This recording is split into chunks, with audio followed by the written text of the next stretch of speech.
Fala aí galera do canal Boa Semente, a paz do Senhor Jesus, tudo bem com você? Para quem não me conhece, meu nome é Rômulo e eu e o Lucas estamos aqui ao longo desses 2 meses falando a respeito da revista dos jovens. Hoje é a lição de número 9, é a lição que nós estaremos abordando aqui nesse vídeo. Uma recomendação que eu gosto sempre de dar é que caso você não tenha visto as lições anteriores, dê uma passadinha aqui no canal. A gente gravou todas as lições até a de número 9, que é a que vamos falar aqui nesse vídeo.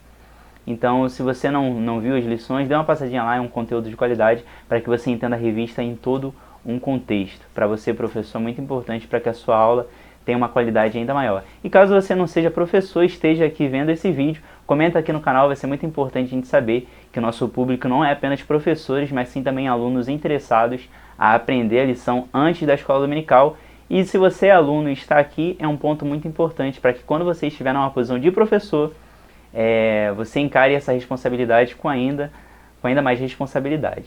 Então é muito importante isso e já é um bom sinal caso você seja um aluno e já esteja aqui aprendendo a lição antes da escola dominical.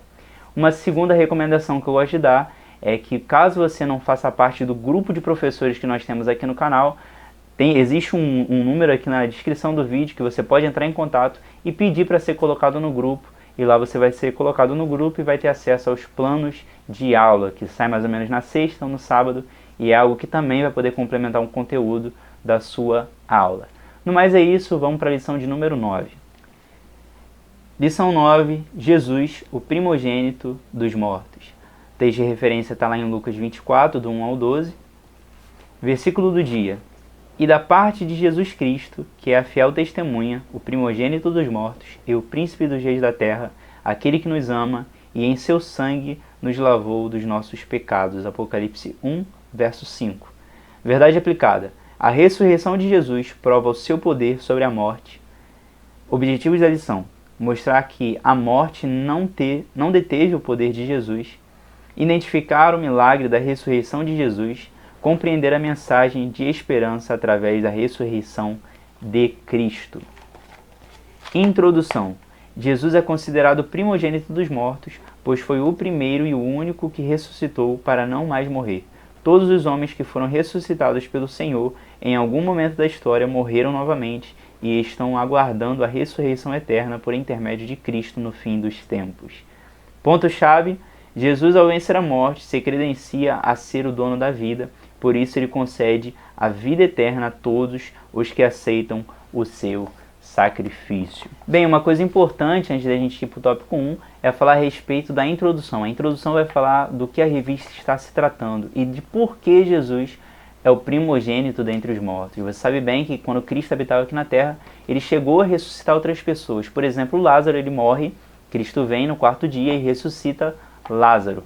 Mas a revista vai explicar por que essas pessoas não são consideradas o primogênito e sim Jesus. Essas pessoas que, por exemplo, Jesus ressuscitou, depois de ressurreto por Jesus, um dia veio a morrer novamente. Ou seja, Cristo é o único que morre, ao 3º dia ele ressuscita e nunca mais prova da morte. Por isso que Jesus é o primogênito dentre os mortos. É um plano de fundo interessante você falar para a sua turma antes de começarmos o tópico 1. Então vamos lá, tópico 1. O silêncio da sepultura. 1.1.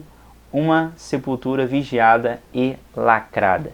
Nesse tópico a gente vai falar sobre os sacerdotes, que assim que quando Jesus veio a morrer na cruz, eles pegaram o corpo de Jesus, colocaram no túmulo e lacraram o túmulo de Jesus, a sepultura de Jesus, para que as pessoas não viessem, humanamente falando, viessem e retirassem o corpo de Jesus dali e falassem simplesmente que ele ressuscitou, sendo que foi apenas pessoas que tiraram o corpo de Jesus dali. Então eles lacraram a sepultura, colocaram guardas para vigiar, para que, humanamente falando, fosse impossível retirar o corpo de Jesus. Mas nós sabemos que Deus ele não trabalha de uma forma humana, e sim de uma forma divina, então eles poderiam fazer o que quisessem fazer, mas o plano de redenção e o plano de ressurreição de Cristo deveria acontecer. Então Deus ele não trabalha de forma propícia, ou seja, para um cenário propício ele vai trabalhar. Definitivamente não é assim que Deus trabalha. Ele trabalha de formas impossíveis. Então, quanto mais impossível é para o homem, mais possível é para Deus. E assim no terceiro dia Jesus ele ressuscita, mesmo com a sepultura lacrada, mesmo com guardas vigiando a sua sepultura, o seu túmulo, mesmo assim Jesus vem e ressuscita no terceiro dia. Então uma coisa que eu queria que vocês colocassem para os alunos de vocês e dessem a oportunidade deles falarem é algo impossível que Deus ele fez na vida de cada um deles, ou seja, pode ser na vida deles ou na vida de algum familiar, e que algo que humanamente falando seria impossível de Deus atuar, mas Deus com a sua infinita graça e poder, ele atua fazendo do impossível algo possível. Então dê essa abertura para os seus alunos, para que eles já iniciem um pouco dessa lição falando a respeito de algo que ocorreu na vida deles. Amém? Vamos para o tópico 1.2? Tópico 1.2, Jesus prega aos espíritos em prisão. Nesse tópico é interessante que vai falar sobre as pessoas que morreram antes da vinda do Senhor. Nós sabemos que Cristo ele vem no Novo Testamento, e aquelas pessoas que morreram no Antigo Testamento, as pessoas que antes da vinda do Senhor provaram da morte. E segundo a revista vai falar que essas pessoas estão no Hades. E nesse terceiro dia, nesses 3 dias que Jesus ele morre, e antes dele ressuscitar, segundo a revista, Jesus ele desce no Hades para pregar essa mensagem às pessoas que ainda não tinham oportunidade de ouvi-lo, ou seja, essas pessoas que morreram antes da vinda do Senhor. E nesses 3 dias que ele estava antes de ser ressurreto, ele vai e prega as boas novas para essas pessoas, para esses espíritos em prisão, que está lá registrado em 1 Pedro 3,19, e dá a oportunidade dessas pessoas receberem e ouvirem das boas novas também, e a oportunidade de serem retiradas ali do Hades e irem para o seio de Abraão. Então, Deus ele se prova um Deus misericordioso quando ele morre, e a sua morte, através desse relato bíblico, ele vai às pessoas que antes da sua vinda, ele dá a oportunidade das pessoas conhecerem do seu nome, acreditarem na sua palavra, e em razão disso ele vem para aqueles que morreram antes dele, para aqueles que morreram no seu tempo, e para aqueles que somos nós, que viemos depois de Cristo, ou seja, depois da sua morte, e aguardamos a sua volta.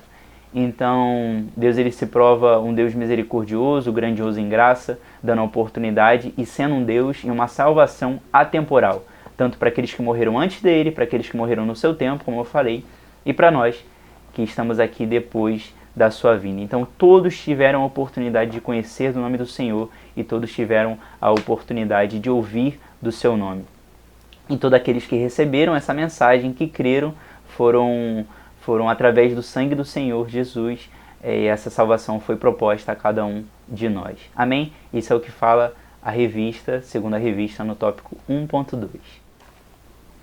Tópico 2, a ressurreição de Jesus. 2.1, Jesus vence a morte ao ressuscitar. Nesse tópico, a gente vai falar diretamente sobre a ressurreição de Jesus e de que nem a morte foi capaz de pará-lo. Um plano de fundo que você poderia dar para esse tópico, diretamente queria encaixar muito bem, é você falar a respeito de que outras pessoas também vieram com essa nomenclatura de ser o Messias, de ser o Filho de Deus. Então essas pessoas criaram sim um certo movimento, adquiriram discípulos, pessoas que realmente acreditavam no seu ensino, mas assim que morreram, o seu ensino foi dispersado, seus discípulos não deram continuidade e essas pessoas não ressuscitaram no terceiro dia. Cristo prova ser o Filho de Deus quando ele morre, adquire sim discípulos para si, ensina eles ao tempo em que ele estava em vida aqui na terra, morre, ressuscita no terceiro dia, algo que essas pessoas não fizeram, e além de ressuscitar, ele instrui os discípulos a continuarem a ir, de pregar o Evangelho, e esses discípulos dão continuidade ao seu ensino, algo que nós vivemos até hoje.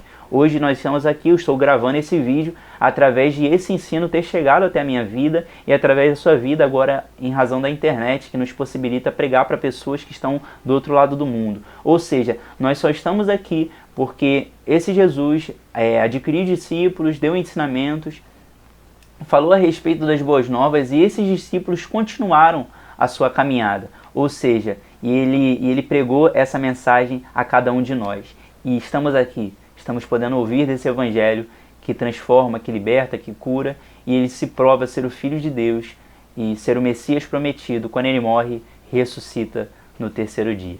Amém? 2.2. A mentira dos religiosos. Nesse tópico é interessante porque vai falar a respeito de que os sacerdotes, aqueles que lacraram a sepultura, os religiosos da época, e os mestres da lei, todas aquelas pessoas, lacraram o túmulo de Jesus e também botaram guardas para vigiar. Só que esse Jesus, ele ressuscita de uma forma divina e não através de um empurrãozinho humano ou de algo do tipo. Não foi algo humano que foi feito, mas sim algo divino, algo espiritual. Vai falar que esse Jesus, ele ressuscita. E os sacerdotes tentam encobrir isso, ou seja, para que as pessoas não fosse divulgado esse cenário de que esse Jesus realmente era o Filho de Deus e que realmente havia ressuscitado. Só que a gente sabe, né, e a revista vai falar, que a mentira jamais ela vencerá a verdade. E aqui tem alguns relatos de Jesus, que assim quando ele ressuscita, ele permanece 40 dias sobre a face da terra e aparece para algumas pessoas. Coloquei alguns relatos aqui, que está nesse próprio tópico você vai achar esses relatos. Ele aparece às duas Marias, lá em Maria Madalena, a outra Maria, lá em Mateus 28, do 1 ao 9. Ele aparece a dois discípulos no caminho de Emaús, lá em Lucas 24, 13. E ele aparece também aos apóstolos e a Tomé, lá em João 20, do 27 até o 29. Então tem outros relatos também no tópico, se você achar pertinente comentar, é só citar cada um desses relatos também. Então é isso, a mentira jamais vencerá a verdade. Aquilo que os discípulos, aquilo que os sacerdotes tentaram encobrir, não foi capaz de vencer a verdade de que realmente esse Jesus que crucificaram, que os judeus foram capazes de colocar e pendurar na cruz do Calvário, zombar dele, cuspir no seu rosto, esse Jesus que foi humilhado, realmente e verdadeiramente era o Filho de Deus. Mataram o Filho de Deus, mas como Filho de Deus, nem a morte foi capaz de pará-lo, e ao terceiro dia ele ressuscitou. Amém? Tópico 3, a mensagem de esperança. 3.1, é-me dado todo o poder no céu e na terra. Nesse tópico vai falar a respeito de Jesus agora com o seu corpo ressurreto, um corpo glorificado. Nós sabemos bem que Cristo, quando habitava aqui na terra, ele era 100% homem e 100% Deus, porém ele estava limitado a um corpo terreno, um corpo carnal. Então, mesmo ele sendo Deus, ele estava na qualidade de um corpo frágil, um corpo limitado. É por isso que naquele momento ele sente a angústia na cruz, é algo que foi falado na lição passada pelo Lucas. Vai falar que ele sente angústia na cruz e fala, se possível, afaste de mim esse cálice. Ou seja, ele está sentindo as dores do seu corpo terreno, ou seja, de um corpo fragilizado, de um corpo frágil e limitado. Então ele sente angústia, ele sente esse medo. Mas mesmo assim ele foi capaz de se entregar na cruz, é algo que está na lição passada, eu não vou falar sobre isso. Mas enfim, ele agora vem com o corpo glorificado. Esses 40 dias que ele passa sobre a face da terra, ele já aparece com o seu corpo glorificado, com todo o poder e majestade de um Deus. Então, assim como Deus, né? Então nós temos esse plano de fundo na revista. Algo que você pode incrementar aqui, que eu acho pertinente falar, não está diretamente no tópico, mas é que você poderia falar que hoje também nós estamos nesse corpo frágil. Lá em Gálatas 5 vai falar que nós estamos em um corpo de carne, né? A carne guerreia contra o espírito. E hoje nós estamos vivendo essa guerra, né? Da carne e do espírito. Porém, um dia nós também teremos nosso corpo glorificado e um corpo que será condizente a esse corpo glorificado, condizente ao espírito. Então, hoje nós vivemos nesse corpo que é limitado, é fragilizado, e vivemos segundo, né, essa dificuldade das paixões carnais, só que um dia nós teremos esse corpo glorificado, ou seja, um dia nós alcançaremos essa glória também. E isso é o que falam do 3.1. Você pode dar esse plano de fundo, acho que vai ser interessante você comentar sobre isso, ter uma pesquisada e vai ser um incremento, vai ser algo que você vai poder incrementar na sua aula. Amém? 3.2. A volta de Jesus, uma mensagem de esperança. E nesse tópico vai falar de 3 pontos importantíssimos que está no próprio tópico, mas eu vou citar cada um deles. Ele vai falar sobre a esperança na volta do Senhor, esse mesmo Jesus que foi levantado, um dia vai voltar, então nós vivemos ansiosos pela sua vinda, né, pela sua volta, porque ele já veio, deixou discípulos, deixou um ensinamento e prometeu que voltaria para nos buscar. Então nós aguardamos ansiosamente pela sua volta. O segundo ponto é que ele está preparando um lugar para o seu povo. Está lá em João, capítulo 14, do 1 ao 3, vai falar que enquanto ele ainda não volta, ele está nos preparando um lugar. E eu não sei você, mas eu quero ir para esse lugar também. E no último ponto que nós temos aqui é a purificação como preparo da sua vinda. Está lá em 1 João, capítulo 3, verso 3. Ou seja, esse mesmo Jesus nós estamos aguardando a sua volta, Ele está preparando um lugar para nós, mas uma condição específica para que nós venhamos a estar nesse lugar é a purificação que nós precisamos ter da nossa alma todos os dias. Ou seja, não é meritocracia que eu estou falando. O sacrifício já foi feito mediante a cruz do Calvário, Jesus já morreu na cruz, já nos propôs esse lugar, porém uma condição específica de enquanto ele ainda não voltar, nós estarmos nos separando todos os dias para ele. Nós estamos nos purificando em santidade e aguardando assim a sua vinda gloriosa. No mais é isso, é assim que nós finalizamos a lição e a conclusão vai dizer diretamente assim: a ressurreição de Jesus dentre os mortos foi um ato divino, colocando fim ao império das trevas e ao domínio da morte. Ou seja, esse Jesus, nem a morte foi capaz de pará-lo. E estamos aqui, como fala no final do tópico 3.2, que nós estamos aguardando a sua vinda gloriosa. Amém? No mais é isso. Muito obrigado por ter ficado aqui até o final dessa lição. Curta, comenta, compartilhe o vídeo. É muito importante para a gente, para que gere engajamento e para que pessoas possam também ouvir dessa mensagem, dessas boas novas do Evangelho. Amém? No mais é isso. Então, muito obrigado por ter ficado aqui com a gente. Curta, como eu falei novamente, curta, comenta o vídeo. É muito importante o seu feedback, que a gente faz para vocês. Então, dê o seu comentário, um incentivo ou algo que a gente possa melhorar. Também estamos abertos aqui a poder fazer um conteúdo de melhor qualidade para vocês. No mais é isso, que Deus possa te abençoar cada vez mais. Prepare a sua lição e que Deus possa te abençoar cada vez mais na sua aula na escola dominical, lá no domingo, ou se sua escola dominical for em outro dia da semana, que Deus te abençoe também da mesma forma. Amém? Prepare com o seu coração, coloque o seu coração nisso daqui, porque é muito importante que você dê uma boa lição e assim nós estamos fazendo. Enquanto ele ainda não volta, ainda continuando sobre a revista, enquanto ele está preparando um lugar para nós estamos aqui fazendo com que mais pessoas também o conheçam. É por isso que nós preparamos uma lição, é por isso que nós falamos na escola dominical, é por isso que nós cantamos, é por isso que nós louvamos, é pelo Senhor que nós estamos aqui. Então, enquanto ele não volta, que nosso coração esteja nele e aguardando a sua vinda. Amém? No mais é isso, que Deus possa te abençoar mais uma vez, em nome de Jesus. E muito obrigado por ter ficado aqui. Tchau, tchau.